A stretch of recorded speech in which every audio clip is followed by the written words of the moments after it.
আসসালামু আলাইকুম। আপনাদের রোজ নিপা, সুলতানা রোজ নিপা, যে নামে জানেন না কেন আমাকে। আমি আজকে এতটা বছর যা বলতে পারি নাই তা এখনো বলতে পারবো না হয়তো, কিন্তু রামিসা হত্যাকে নিয়ে আমি দুটা কথা বলবো। কারণ রামিসা হত্যা হয়েছে,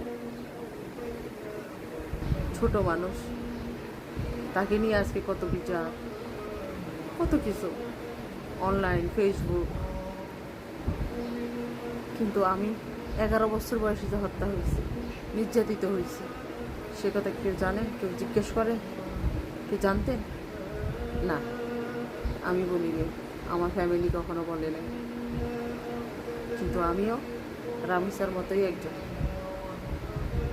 সেই রামিসা হত্যার বিচার যদি আজ থেকে 20 বছর আগে থেকে অনেক শিশু নির্যাতিত হয়েছে, অনেক শিশু হত্যা হয়েছে, অনেক শিশু ধর্ষিত হয়েছে, তখন থেকে যদি আইনটা কঠোর হইতো তাহলে এই কাহিনীটা হইতো না।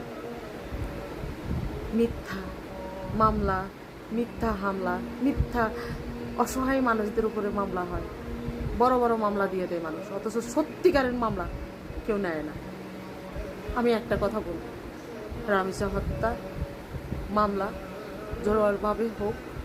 আমি বলতে না পারলেও গোছায়া আপনারা বোঝেন, সত্যিকারের বিচার হোক এবং এমন একটা বিচার আইন সৃষ্টি হোক যেটাতে আর কোনো দিন কোনো সন্তানকে এভাবে নির্যাতিত হয়ে মৃত্যুবরণ করতে না হয়।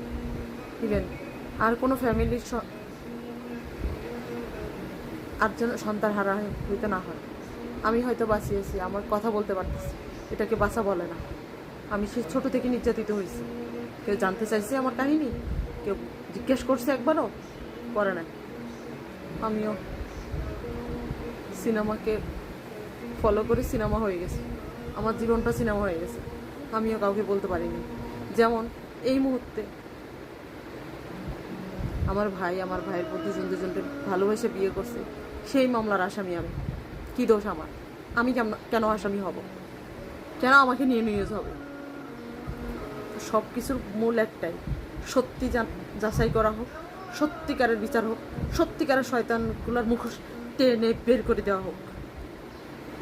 আমি নির্যাতিত, রামিসা মরে গেছে, আমি কথা বলতে পারছি, কিন্তু আমিও সেই ছোট থেকে নির্যাতিত হওয়া একটা মানুষ। রামিসা দুনিয়া থেকে চলে গেছে।